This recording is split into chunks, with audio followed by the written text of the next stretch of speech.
Okay, so we're on to part 2 of our lecture. Sorry, get up my notes again. My apologies. Okay, here we go. So, in the middle of the story, everything changes, right? The whole first part of the story is about, is he his brain? Is he his body? Is he some combination? Is he nothing? And then in the middle of the story, the connection between his body and his brain breaks down. And so for a while, his brain isn't connected to any body, and then it gets hooked to a totally new body, which is kind of like his old body, but which is totally new. So at least a few things philosophically interesting happen with this.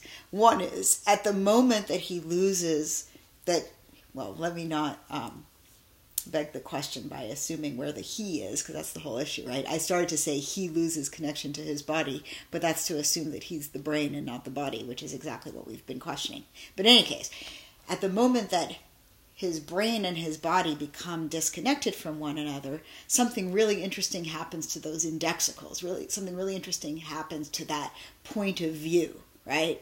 His experience of where the I is anchored and where the here is.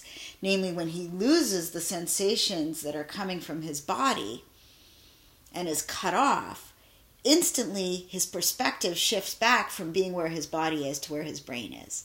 And he says, as a sort of cute aside, that basically this proves that the self is not a material being, because it would take a material being some non-zero amount of time to travel through space from where his body is to where his brain is. But this switch in the location of the self, this perspectival, phenomenological location of the self, happens instantly, the very instant that the connection between brain and body is severed, right?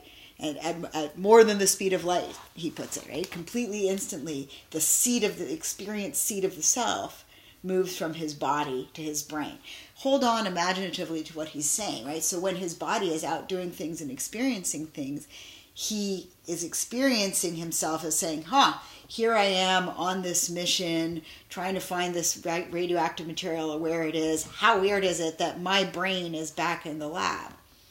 But as the connection gets cut off, the natural thought for him to have in this thought experiment is, oh wait, what happened to my body? Oh no, I've been cut off from my body, right? Because the brain is still functioning. So the my just switches immediately from one location to the other, which sure makes it seem like that anchored selfhood, which gives us point of view, isn't brain or body, it's something else, because otherwise how could it flip right away like that? And whatever it is, it's not material, because it doesn't need to travel through time, through space, during a period of time.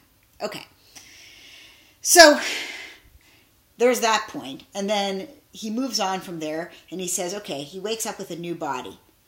And that's how he experiences it, right? He wakes up with a new body, which seems to identify the he with the brain again. And he says, well, okay, I have a new body, but that doesn't seem to mean I have a new self. And so again, we seem to have this was the original thought experiment, right? He got that body transplant that he was worried about.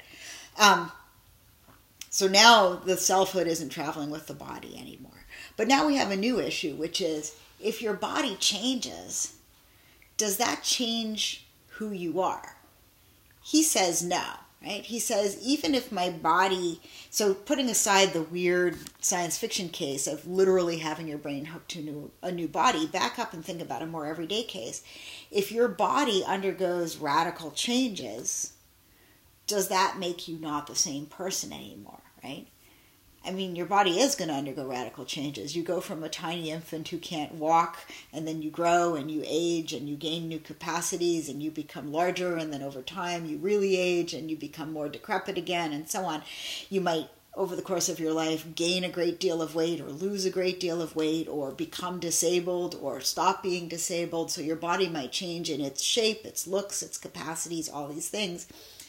Typically, we have a pretty strong intuition that even if you might change radically over time, as your body changes radically over time, it's still you who's doing that changing, right? You don't become a different self. You are, in a literal sense, the same self at 60 as you were at 25, as you were at 3. And we might say metaphorically, oh, it's like I'm a whole different person because I've changed so much.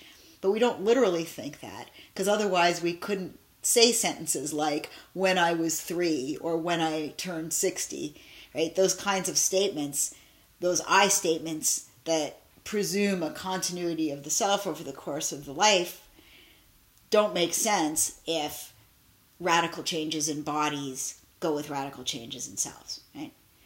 And Dennett says, look, even if my body changes a lot, even if I got, as he puts it, a sex change operation, which is a very dated way of putting it, but even if his gender were reassigned, he would still be him, or so he claims. Now, this is something we're going to come back to later in the term. I think it's an interesting and rich issue, and he does a good job of raising it, but there's a lot more to be said. On the one hand, I take his point that we, generally speaking, are completely comfortable talking about one and the same person undergoing a lot of bodily change, right? Even really radical bodily change that might really affect what kind of person you are. Like if, say, you're in a car accident and you lose the use of your legs and you adjust to life in a wheelchair and you take on all sorts of, new... everything about you might change, right? Your hobbies might change. Your sense of the kind of person you are might change. Your sense of the spaces around you might change, and so on. It could be a very radical change, but we're still usually comfortable saying it's you who had that accident happen to you, and it's you who used to have use of your legs and now doesn't. We don't typically think of that as literally giving you a new self, right? On the other hand, I think that our identity and what self we are is more tied to the body than he's giving credit. And we'll talk about this in a couple of weeks.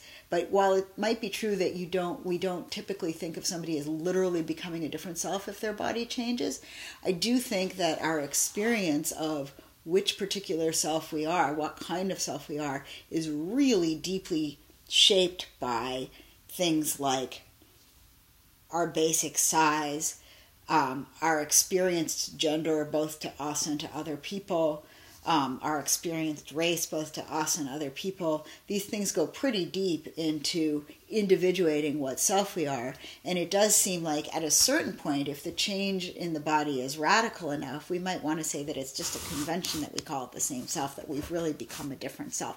So I don't want to dig too deeply into that for now, but I think it's worth you thinking about what kinds of changes could your body undergo that might actually make you question whether you're the same self anymore? Or does that question not even make sense?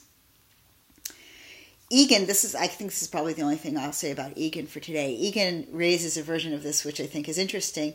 He says, okay, well, we're so worried about sudden changes in the self. He's now not talking about changes in our body. He's talking about changes in our brain. We'll get back to that tomorrow, on Wednesday rather. But he says, why are we so freaked out by the idea of a sudden radical change in the self taking our self away or making us no longer the same self anymore, given that we're all completely used to the idea that we will undergo gradual but radical changes. Again, think of how different you are from when you were an infant. You're unrecognizable, right? You're like 20 times the size. Your capacities are completely different. You look completely different. Your understanding of the world is completely different. In fact, literally, most of the cells in your body have switched since then and are different, or been added since then and are different. It was a gradual change, but why should the suddenness or the gradualness of it matter, right? If we can cope with the idea that we change that radically over time and remain the same self, then why are we freaked out by the idea of changing radically all at once? And would that take our selfhood away?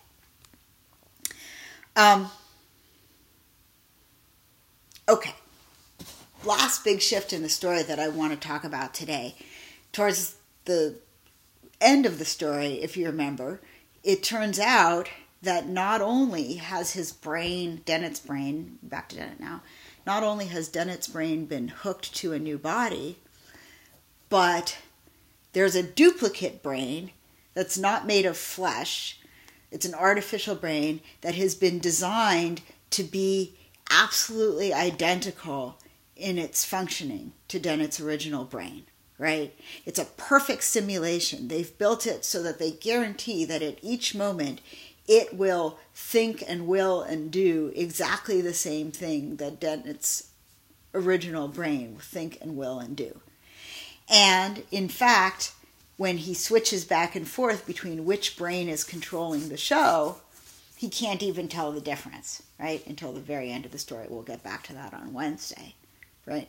But he can flip between the artificial brain and the real brain, and it's completely seamless. Like, which one is in control of the body makes no difference, because the body is still getting the sensory inputs it's getting. There's only one body, and which brain is in control doesn't matter because they function in exactly the same way. So the question is, if you've got two brains, one artificial and one original, and they function identically, and they will function identically under all circumstances, then are they instantiating the same self? We're going to talk more about that question next time, but right now I just want to dig out for you one of the underlying things that's at work in this example. What Dennett's suggesting is a version of what philosophers call functionalism. Okay, so let's just talk about functionalism for a few minutes, and then we're probably going to get back to the whole brain and self issue and the functionalism of the brain next time. Normally, if we don't think about it very hard, we assume that what makes something the thing that it is that it's made up of that particular material, right? So if you have a favorite teddy bear from your childhood, say, that you still own, if somebody were to switch out that teddy bear with an identical teddy bear that isn't the one that you grew up with, you would say, if you found out that this happened, you would say, yeah, but that's not my teddy bear anymore. It's not the same one. Yes, it may be very, very similar. Yes, it might be even indistinguishable if I didn't know. But however indistinguishable these two teddy bears are, only one of them is the teddy bear that I grew up with, right? And I'm not okay with you having just switched it out for some other teddy bear that I didn't grow up with. In that case, what individuates the teddy bear is that particular stuff, right? That particular physical lump of fuzzy thing that you've had since childhood. And we tend to think that things are like that, right? Compare that now, though, to a knight in chess, right? Imagine you're in the middle of a chess game and something happens to the knight, whatever. The cat comes along and knocks one of your knights off of the table and into the sink and down the disposal, and it's destroyed. And so you go into your room and you get a little, let's say that the original knight was made of wood, because it matters to the story what it's made of, right? So you have a wooden chess set, and the knight was made of wood, and the dishwasher disposal destroys your wooden knight, so it's ruined now. And so you go into the other room and you get a little toy plastic horse instead. And you put it down on the chessboard exactly where your knight would have been. And you say, okay, let's let this be the knight. That's fine, right? You can still perfectly well play the game, and it would be misunderstanding how chess works for your opponent to say, oh, but you don't have a knight anymore, so you can't move that piece because your knight got destroyed. Because what makes the knight is not that it's this particular lump of wood, or even that it's wood at all. It doesn't matter if it's wood or plastic or whatever it is. What makes the knight is specifically how it's functioning in the chess game, right? And in fact, if somehow you then lost the little plastic horse and you went and you just got a button that didn't even look like a horse, that was made of metal, and you put the button down and said, okay, let this be the knight, that would be fine too. It doesn't matter what the knight is made of, and it doesn't even really matter what it looks like, as long as you can tell which piece it is, right? What matters to that knight being that knight is how it functions with respect to all the other pieces in the context of the game. Right? So another thing it would be silly for your opponent to do would be, for example, to take your knight early in the game. Well, let's do it the other way around. Forget your opponent. Something that would be silly for you to do is to have, let's say your knight gets taken. You can't then go get your plastic horse, put it down on the board, and say, oh, but now I have a new knight, so this is fine. I get to use this knight now, right? No, it's the same knight. Once it's taken, it's taken. It doesn't matter if it switches from being plastic to metal to wood. It's the functional role of the thing that makes it the entity that it is. Okay, So there are at least two kinds of things in the world. There are things that are individuated physically, and there are things that are individuated functionally. I'll give you another example. A text, like a novel, say Moby Dick, right? If I have one copy of Moby Dick and you have another copy of Moby Dick, and I say, oh, I read Moby Dick too, it would be bizarre for you to say, oh, well, you read a different text than I did because you read your copy and I read my copy.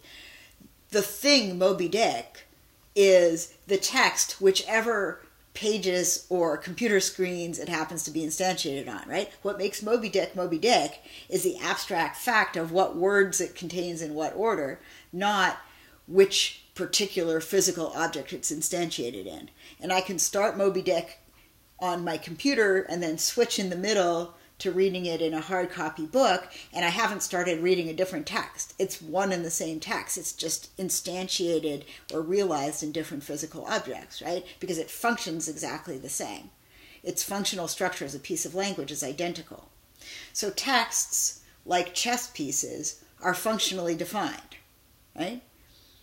But conversely, if I now know that you really love Moby Dick and I go buy you a special signed first edition of Moby Dick, that book, not the text, but the book is not defined functionally. The book is defined as the very physical object that it is. And if you lose it and I get you another one that looks just like it, it's not the same one anymore, right? It has to be that particular one with that signature and that first edition status to be that book. So books are defined physically, whereas the texts that they instantiate are defined functionally. If I were in person with you, I would get you guys to give several more examples of each because it's a really fun distinction. So you should take a few minutes as you're listening to me to think of examples of each thing, right? The kinds of things that are individuated physically and the kinds of things that are individuated functionally, right? Your cat individuated physically, not replaceable by another functionally identical cat. But what's another example of something that's defined functionally?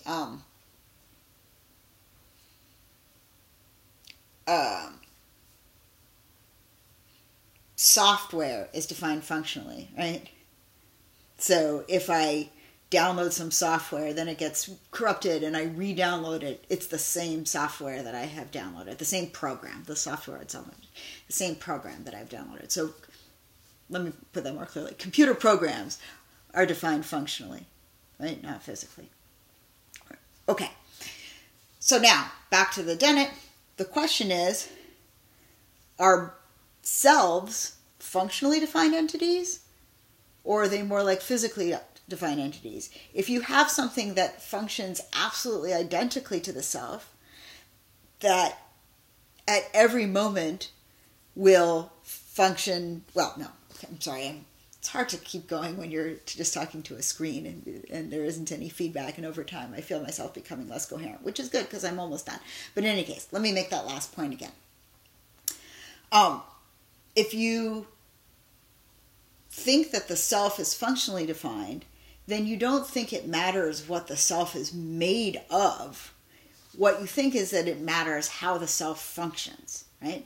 So when Dennett has these two brains, one that's fleshy and one that's whatever kind of computer simulation it is, from a physical point of view, they're obviously completely different objects. But from a functional point of view, if they're completely interchangeable, we might say that they're the same object. And then the question about the self is the self the physically defined thing or the functionally defined thing, right? If I can replace your brain with something that is guaranteed to be functionally identical, to create exactly the same inputs and outputs at each moment, to experience the same way and so on, is that the same self or is that a different self? This, of course, is going to be a bridge to what goes on in Egan's story, where this is put exactly into question, right? And philosophers of mind have argued for a long time over whether it's best to think of the self as a functional entity that's more like a computer program or a chess piece, or as a non-interchangeable material entity that's something more like your teddy bear or the first edition book. And it's not clear which way that goes. right? And I think that the story, Dennett's story, gives us, it makes our intuitions go back and forth between those two options. It doesn't settle on one or the other. Does that make sense? I hope. So you can continue the same chess game. Here's another way of putting the chess point. I can start a chess game on one board outside on my picnic table. And then it might start to rain. So I might say, let's go inside and use a different board to finish the game, right? And so I set up the piece. We set up the pieces outside. We play a bunch of moves. That's my outdoor board. I'm going to leave it outside. It starts to rain. We go inside. We set up the pieces in the exact same way, and we keep playing. By any normal standard, that's the same game that we're playing, right? It's not a new game that happened to start in the middle. It's the same game. It doesn't matter that we switched the physical tools that we were using to play the game. The game is functionally defined. So chess games, not just chess pieces, but chess games are another great example of something that is defined functionally. So basically what happens to Dennett in the middle of the story is what happened to the chess game I just described, right? In the middle, they switch him from using his fleshy brain to using this other brain, and then back again, and back and forth, and back and forth. And the question is, when they switch like that, is it that there's one self and then another nearly identical but different self who feels consciously continuous with the first self? Do we have two selves that can't tell one another apart because they're so similar? Or is it more like the chess game where we just have one self that keeps being realized in different physical entities? That's the dilemma that we're left with. Okay, that is a nice bridge point between the Dennett and the Egan. I have more to say about the Dennett, but at this point the two stories start to overlap, so I think that's a good stopping point for today, and we'll continue this on Wednesday, hopefully finally in person. Okay, see you soon. Bye.